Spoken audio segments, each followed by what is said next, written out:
And Sean Farnham, one of the top voices in college basketball and friend of the program. He's seen BYU play several times, including Saturday against Gonzaga on ESPN. Here's Sean talking with Spencer yesterday about what's up with the Cougars and how they turn it around. Sean, it's always a great day when we have you on BYU Sports Nation, so we appreciate you taking time out of your very busy schedule to help us address some things that, frankly, we're really confused about. We look at this BYU basketball team. 2.5 weeks ago, they were pacing to be a 7 seed in the NCAA tournament. They were for sure going to be one of the top-tier teams in the WCC, probably finish second. And yet here we are. Now they're one of the last 4 teams in and very much on the bubble. What changed over the last 2.5 weeks for BYU? Yeah, I mean, look, it's a tough stretch. You know this. This is not what this program is used to. In fact, the last time the Cougars lost 4 consecutive games in conference play was back in 2005, and they were definitely not part of the West Coast Conference at that point in time. So it's uncharted territory, especially since their arrival into the WCC. I go back to that game against Santa Clara, the buzzer beater at the end. There was multiple opportunities for BYU to close that game out, and they left the door open and they allowed Santa Clara to come through. And when you lose a game like that, sometimes there's a residual impact. And I think we saw that against Pacific, where it was almost like a no-show. Like they thought like, okay, well, that was an aberration and we can put that one over there and we're going to be perfectly fine. They weren't. And they lose that game. And then you've got San Francisco and Gonzaga, who are both NCAA tournament teams, coming into your building in a place where Mark Pope in particular has had a ton of success protecting. I thought the loss of Lucas was huge in that game, based on the fact that he's the best ball handler at the offensive end, and it allows and slides Alex Barcelo into more of a scorer's role than having to bring in and initiate the offense and then still become the scorer and try to balance that.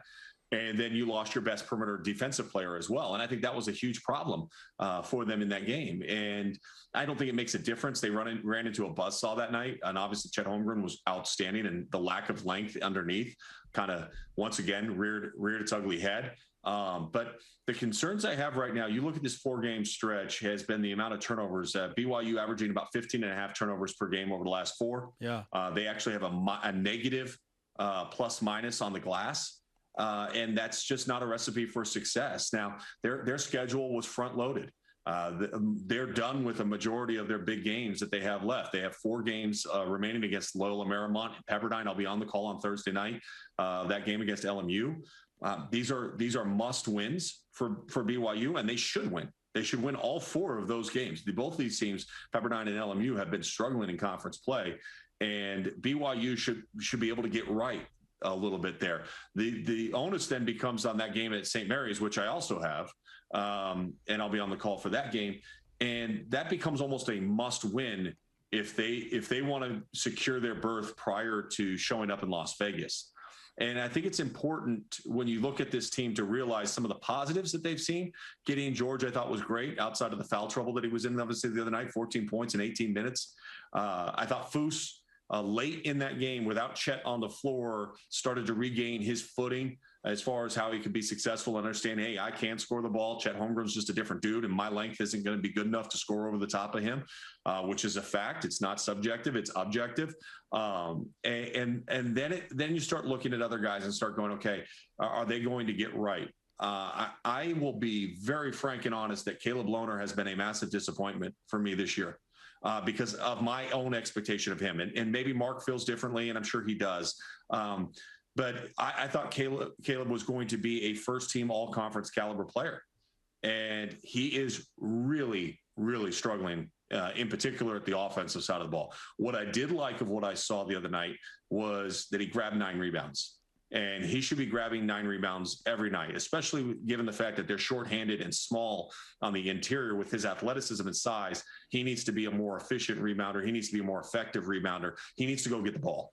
And he should be averaging about 9 rebounds every single game right now for BYU. And down the stretch, that would be my focus with him, is stop worrying about if you're scoring, stop worrying about your 3-point shot. Just go rebound the ball and defend for us. And good things will happen because you start to simplify the game. But the way he was playing down the stretch, when the ball hit his hands, I was either anticipating a missed shot or a turnover right away down the stretch, in particular of that Gonzaga game. And he needs to just go back and watch some feel-good film. Like we used to do this at UCLA all the time, and they call it a feel-good video. Yeah. And the feel-good video was just like, hey, this is you at your best. This is what you can do. You've proven you can do this. Can we get that out of you again? Like, you don't stop worrying about what you can't do or trying to prove to people what you've developed or what you've worked on, and just get back to being a dominant, athletic, strong player. That in particular in the WCC, again, I will go back to it. I still believe his best basketball is ahead of him, could be a first team all conference caliber player. And if he does that down the stretch, that takes some of the pressure off of guys on the outside. Obviously Nell has not shot the ball as well this year as he has in previous years. And it puts more and more on the shoulders of Alex Barcelo, and to the point where it can't all be on Alex Barcelo. Other guys need to step up and alleviate some of that pressure that he feels, and allow this team to start to find success. And it starts with two areas: valuing the basketball, yes, and rebounding the basketball at a much better clip. And BYU did both of those things at a pretty high clip early in the season in that front-loaded part of the schedule. There was one thing that we could expect watching BYU play basketball, and that was that they would show up, they would play defense, and they would rebound the heck out of the basketball. And then if they figured out enough on offense, they'd find a way to win the games. So those things that we have become so accustomed to just happening are not happening. Rebounding, taking care of the ball, and defending. So, Sean, how do you change that when your team is clearly not in a place that they were mentally, to get them back to that mental place? I think, honestly, you don't even watch the last couple of games. You don't go back and have film sessions and break down Gonzaga and how they beat you in this area or that area. I think that doesn't serve well. I think it leads to more questions. And we've heard Mark Pope talk in post-game press conferences saying, hey, mentally, we're questioning things. We're overthinking the game. And I do see that on the floor. They're hesitating on shots. I think Molly McGrath did a great job with her sideline report in the game on Saturday, talking about how Alex Barcelo was telling the guys, hey, just let it loose. Just let it fly. Don't worry about if we miss a shot. Let's just play. And I think it gets in your head when you go through a losing streak. And right now it's in their mind. So what I would do is I would go back to some of those previous games where they did a lot of things right. I'd put the Oregon game back in. I'd put the San Diego State game back in, and be like, hey, guys, like, look, when you look at wins against the field, we did some good work in our non-conference to find wins against the field in the NCAA tournament. So we are a good team. Let's remind ourselves of how good we are and what we are capable of doing. And again, with the back-loaded schedule, I would not be surprised if they win at St. Mary's. And the next thing you know, we're going into the WCC tournament with them winning 5 consecutive games. And a lot of the feelings that you're having right now kind of subside and go away. St. Mary's has won 7 games in a row, but let's not forget the Gales have Gonzaga twice. They have BYU on their home floor. I mean, there's some losses that are potentially ahead for St. Mary's at this point in time too. So, it's not looking at the standings and panicking. It's not even looking in your rearview mirror in recent history and going, oh my gosh, woe is us. Walking around campus, hearing people question whether or not you guys are going to make the tournament, fans questioning whether or not you're making the tournament. You got to block all that out. And you got to go back and watch some of the stuff that you've done right this season and realize, wait, guys, we're more than capable of doing it, and reinforce that in your daily practice habits. Like, what at practice are you doing to get more confident? What at practice are we highlighting, or the point of emphasis to allow us to believe that we are the team that we believe we can be? Because I saw it. I mean, I did that Oregon game. I left that Oregon game going, man, BYU was legit. And at 5-1, BYU was a win against Santa Clara from being 6-1 and off to the best start they've ever had in the West Coast Conference. Yes. Since then, the tires have fallen off the car, and all you need to do is just bolt them back on. It's not like it's a massive repair. And I know that sounds crazy, especially after the last 4 games, but it's not a massive fix. It's just, guys, we've gotten away from who we are. When we don't turn the ball over, what is our efficiency at the offensive end of the floor versus, obviously, you factor in the lack of efficiency when turn over. How many points per game are we giving up off of turnovers? How many times are we giving up transition points, whether it's a missed shot or a made shot? And again, those numbers get skewed when you play Gonzaga because of how efficient they are at the offensive end of the floor. But overall, BYU has been great in those areas when they do it right. And so it's just back to getting back to the basics of who they are, having confidence in their identity, having confidence in one another, and believing and trusting that their best basketball is still ahead of them. Because I do believe that. And I know that might sound crazy for some of your fans. but I believe they're going to get right in the next 5 games, and that it would not be a surprise for me to see them playing on Tuesday night in Las Vegas. It wouldn't be. Now, that's not saying because this year's conference is different. I think there's 5 teams that are really, really good in the conference right now. Santa Clara happens to be one of those teams, but the other 4 are projected in the NCAA tournament right now. Yeah, and speaking of those 4 teams that are projected in, by the way, BYU is still projected in. They're one of the last 4 in, according to your buddy Joe Lunardi. Do you see, after all of this madness leading up into the actual tournament, that the WCC will still have 4 teams in the field?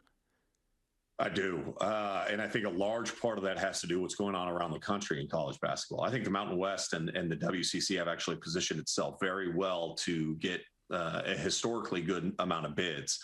And part of that was, look, the non-conference success of the WCC was huge. I mean, even a team like Santa Clara, before they suffered injuries and guys were missing games, I mean, pivotal wins against, TCU in the Big 12.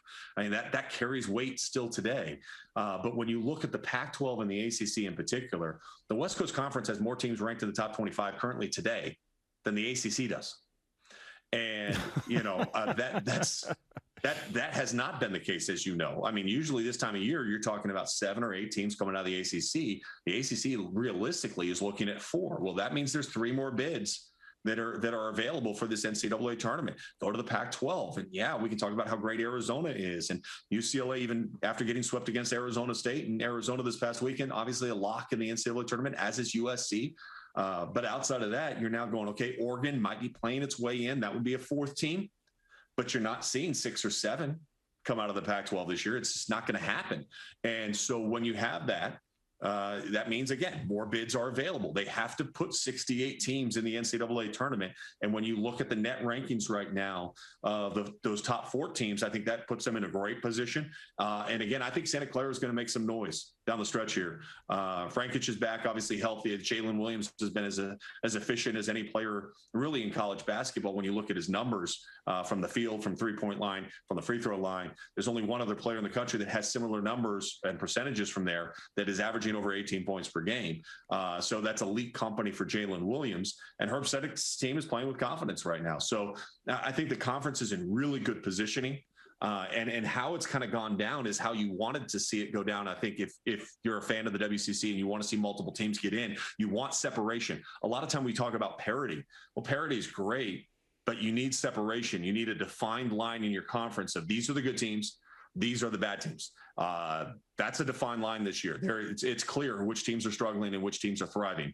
And I think that separation will help maintain 4 teams in the NCAA tournament field. I think they're going to get it.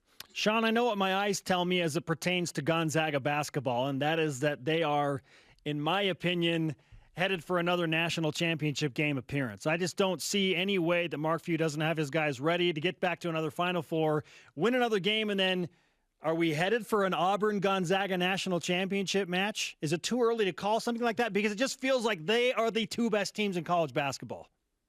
I would throw Arizona in there. I mean, we could see a Tommy Lloyd versus Mark Few final, Woo! Which would be that'd be interesting, made for television drama. But I think that those 3 teams have kind of separated themselves a little bit. Purdue is obviously in the discussion point. I think Kentucky is also getting there too. I think when you look at Oscar Tshiebwe and Ty Washington and Severe Wheeler and Kellen Grady, Keon Brooks, they've got a lot of things going right now in Lexington. So I think it's going to be really good. I think there's about 8 teams that can win a national championship. Wow. Gonzaga, I think their best basketball, ironically, is still ahead of them. And I don't think that they've maximized their full potential yet, which is a scary thought, especially when you look at how efficient and how dynamic they were on Saturday. But with Chet Holmgren really figuring out where his positioning is on the floor, where he can be successful and how he can exploit mismatches or his skill set and utilize his skill set, I think part of that is him feeling more comfortable. The other part is Mark Few understanding, like, okay, this is where you want it. Okay, we'll get it. We'll get you there. And Drew Timme has been more than willing to kind of like relinquish a little bit of what his dominant role has been to allow Chet to thrive. And I think that that's going to bode well down the stretch for Drew in particular, but also this team. Julian Strawther Strother, as we saw on Saturday, was sensational. I mean, in any other game, we're talking about Julian Strother post-game. We're not talking about Chet. But Chet had the numbers he had, and it makes it like impossible almost to even mention Julian Strother with how good he played, or Andrew Nemhard and how well he played in that game. But I think Nolan Hickman and Anton Watson are going to be the key for them to potentially win a national championship. They need production coming off the bench. There will be games where some of those guys get into foul trouble or they're not performing well, and you need a spark. And I think that there's been glimpses for Nolan Hickman. I think he's going to improve a lot in the next month. And I think Mark's going to try to find spots for him to play more because he knows that he's going to need that depth in the NCAA tournament. And I think Anton Watson has done exactly what you would want for him in the last 6 games. He's averaging over 10 points per game. So you've got 6 guys in the last 6 games averaging better than 10 points per contest.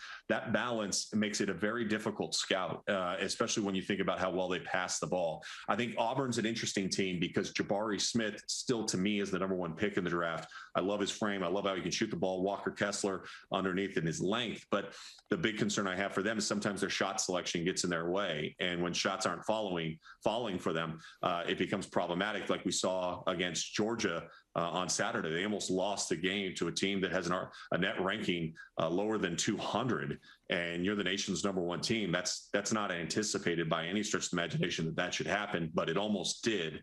And I think that they've got to clean things up. You want them to play free because that's how Bruce Pearl has had success. But you also want to make sure that the quality of shot you're getting is right, because in the NCAA tournament, as we all know, there's going to be a game where your shots aren't falling. How do you win? And when the competition is a lot better than what Georgia is going to bring to the table this year, and you're in the Sweet 16 of the NCAA tournament, you've got to find a way to allow your defense to shine through and be able to adjust and change the quality of shot that you're getting at the offensive end. Sean Farnham is a man of many talents. At the top of that list is analyzing college basketball. And what many might not know, Sean, is you got a pretty good singing voice, too. I hope all BYU fans are singing as they celebrate another trip to the NCAA tournament, and that you are right, that their best basketball is ahead of them. I believe that it is, and I believe in Mark Pope. I really do. I think Mark is one of the great coaches on the West region of the United States. I think his skill development stuff is great. I think the way that he cares for his kids is elite. And I trust in Mark. And I think that's part of the reason why I believe that this team will find its way again, is because I've seen it all too often, that this coaching staff has figured it out. And this is a test unlike any other. You can't make excuses. But the losses that they had on the interior earlier this season, it's still showing up today, and those aren't going to go away.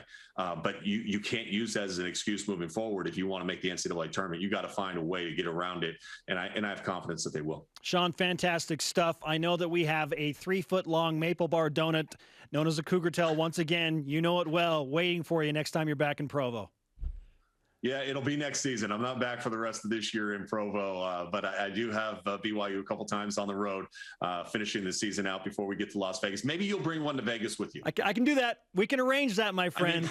It probably won't be as fresh as the ones that I got on Saturday, but it's still just phenomenal. It's still delicious. Sean, thanks for the time, my friend. We'll talk to you again soon. Anytime.